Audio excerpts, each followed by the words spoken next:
स्वागत है दोस्तों मेरा इंजीनियर्स अत्रिगन चैनल पे आपको। आज हम जानेंगे जो साइड में एक सिविल इंजीनियर को क्या क्या जानना बहुत ज़रूरी है। एक सिविल इंजीनियर को क्या क्या जानना चाहिए, कम से कम ये आपको जानना चाहिए ही चाहिए।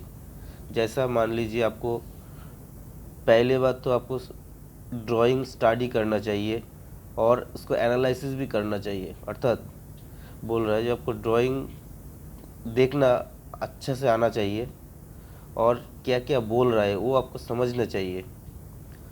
दूसरी तो ये हो गया। और दूसरी है बार बेंडिंग शेड्यूल, बीबीएस। हम लोग बीबीएस को जानते हैं।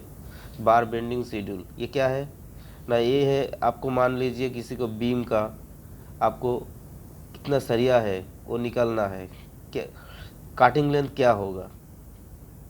और उसको मान लीजिए आपका रिंग कैसे, रिंग के लिए जिसको हम लोग स्टीराप बोलते हैं, उसको काटिंग लेंथ क्या होना चाहिए, कैसे होना चाहिए, ये सब आपको जानना ज़रूरी है। और तीसरी बात है आपको कॉन्सेप्ट ऑफ मटेरियल्स आपको जानना चाहिए। जो जो इस बिल्डिंग में करने में क्या क्या मटेरियल्स आपको चाहिए और इसको मटेरियल्स का आपको क्वालिटी क्या क्या रहना चाहिए, ये सब कुछ आपको पता होना चाहिए। और आपको जानना ज़रूरी है स्टडी ऑफ बीओक्यू, अर्थात बीओक्यू बिल ऑफ क्वांटिटी। हम लोग हर कॉन्ट्रैक्टर का पास एक कॉन्ट्रैक्टर दूसरे के जिसका पास से काम लेता है ना, उसके साथ एक एग्रीमेंट होता है। उसमें क्या क्या है पूरा डिटेल्स रहता है। जो इतना आपका बिल्डिंग में इतना आएगा, आपका ईटा है, ईटा इतना आपका प्लास्टर है, इतना आपका कंक्रीट है, इतना आपका शटरिंग है। तो वो सब लिखा रहता है। उसमें क्या क्या आइटम रहता है होगा, सब कुछ लिखा रहता है। इसको बोला जाता है बिल ऑफ क्वांटिटी। ये भी आपको स्टडी करना बहुत ज़रूरी है, क्योंकि आपको इसमें पता चलेगा क्या क्या आइटम है उसमें और कितना क्वांटिटी है। और चौथा बात तो है, फिफ्थ है DPR, the daily program report. मान लीजिए आप पूरा दिन काम किया, पूरा दिन काम करने के बाद आपको एक रिपोर्ट सबमिट करना पड़ता है। आज क्या क्या काम किया, कितना तक किया है, उसका मेजरमेंट क्या है, सब कुछ देके एक आपको रिपोर्ट करना पड़ता है आपको हायर अथॉरिटी में। तो ये आपका ज़रूरी है जानना क्या क्या काम किया है आप।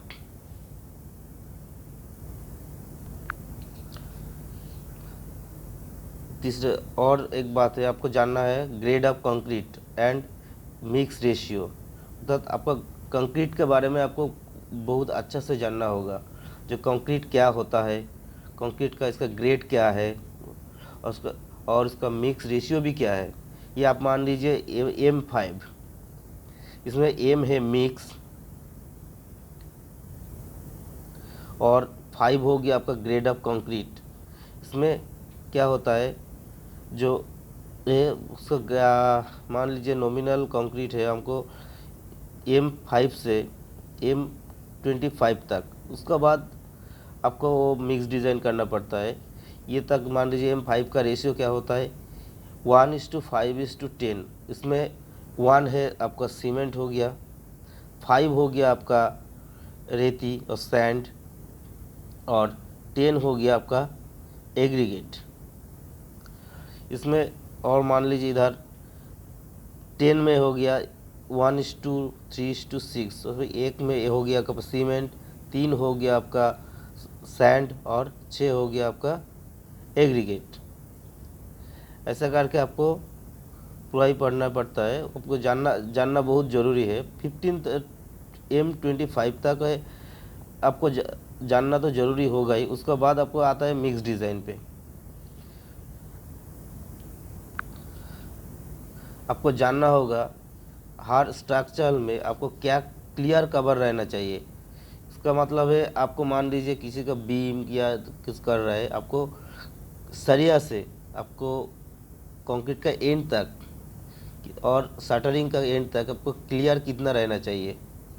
आप मान लीजिए फाउंडेशन कर रहा है, तब मिनिमम आपको फाउंडेशन में होना चाहिए 75 mm, और रैप फाउंडेशन जो होता है, रैप फाउंडेशन में आपको टॉप के में होना चाहिए 50 mm, बॉटम में होना चाहिए 75 mm, साइड में होना चाहिए 75 mm। स्ट्रैप बीम में होना चाहिए 50 mm। स्ट्रैप बीम क्या हो जाता है, आप मान लीजिए 2 फुटिंग है, 2 फुटिंग में जो बीम आपको कनेक्ट कर रहा है उसको बोला जाता है स्ट्रैप बीम। इसमें क्या होना चाहिए, इसमें कवर होना चाहिए, क्लियर कवर होना चाहिए 50। बीम में हमको जो स्लैब में जो बीम होता है, इसमें बीम में आपको चाहिए 25 mm, कॉलम में होना चाहिए 40 mm, स्लैब में होना चाहिए 20 mm, स्टेयरकेस में कम से कम 15 mm। और आपको जानना बहुत ज़रूरी है, जो स्टील का और जो सरिया हम लोग यूज़ करते हैं उसका पर मीटर में कितना वेट होना चाहिए, और सरिया कौन कौन सा डाया से आपको मिलता है। ये देखिए, आपको कम ज़्यादा से सबसे लोअर डाया मिलता है आपको 6 mm, और हायर डाया आपको मिल गया आपको 32 mm। तो हम लोग का जो 6 mm का डाया का आपको मान लीजिए उसको 1 मीटर में, आप एक मीटर में आपको क्या वेट होना चाहिए, सॉरी, आपको 1 मीटर में क्या वेट होना चाहिए। तो ये निकलने का एक तरीका है, जो है आपको डाया स्क्वायर बाई 162.2, ये आप कर देंगे तो आपको ये वेट आ जाएगा। तो 6 mm का होगा आपका 1 मीटर में 0.222 kg पर मीटर, 8 mm का होगा 0.395 kg पर मीटर, 10 mm का होगा 0.616 kg पर मीटर, 12 mm का होगा 0.888 kg पर मीटर। अब किसी को भी एक मान लीजिए आप कर रहा है, तो देखिए अब मान लीजिए इधर कर रहा है 20 का, तो 20 का आपका यूनिट वेट निकल रहा है पर मीटर में। तो क्या होना चाहिए आपको, जो बोल रहा है डी स्क्वायर बाई 162/2, तो होगा आपका, हो गया 20 होल स्क्वायर बाई 162.2। तो आप कीजिए, तो ये हो गया आपका 20 400 162.2 इक्वल्स टू हो गया आपका 2.466, ऐसा निकलता है। ये आपको जानना बहुत ज़रूरी है। अगले देखिए, और आपका जानना ज़रूरी होगा मेजरमेंट ऑफ आइटम्स। आप मान लीजिए आपको प्लास्टर निकालने के लिए बोल रहा है, आपको इसमें क्या कैसा होगा, लेंथ इक्वल इनटू ब्रेथ हो गया आपका स्क्वायर मीटर। आपका कंक्रीट निकालना बोल रहा है, उसका होगा लेंथ ब्रेथ हाइट, तो हो गया आपका क्यूबिक मीटर में। जो ऐसा करके ईटा के कितना आ रहा है, किसका आपको क्यूबिक मीटर में होगा, किसका स्क्वायर मीटर में होगा, किसका रनिंग मीटर में होगा, ये आपका जानना ज़रूरी है। और आपका एक बात बहुत जानना ज़रूरी है, वो है यूनिट कन्वर्टर। जो अब मान लीजिए आपको 1 मीटर में आया, किस में मीटर में आ रहा है, तो आपको बोल रहा है उसको फीट में निकलना है। तो आपको 1 मीटर का मतलब हो गया आपका 3.28 फीट, 1 फीट का मतलब हो गया 0.3048 मीटर। आपको किसी को सामान आपको स्क्वायर मीटर में आया, तो आपको बोल रहा है स्क्वायर फीट में क्या होगा, तो उसको क्या करना पड़ेगा, मीटर को 10.764 से मल्टीप्लाई करना पड़ेगा, तो उसको स्क्वायर फीट में आ जाएगा। आपको मान लीजिए किसी में क्यूबिक मीटर में आया, तो उसको आपको CFT में लेना है, तो आपको क्या करना पड़ेगा, 35.3147 से मल्टीप्लाई करना पड़ेगा, तो आपको आ गया होगा आपका CFT आ गया। फिर ऐसा ही आपको किसी मेजरमेंट आपको CFT में दिया है तो उसको मीटर में, क्यूबिक मीटर में लेके आना है, तो वो उसको में डिवाइडेड करना पड़ेगा, तो ये आपको मीटर में आ जाएगा।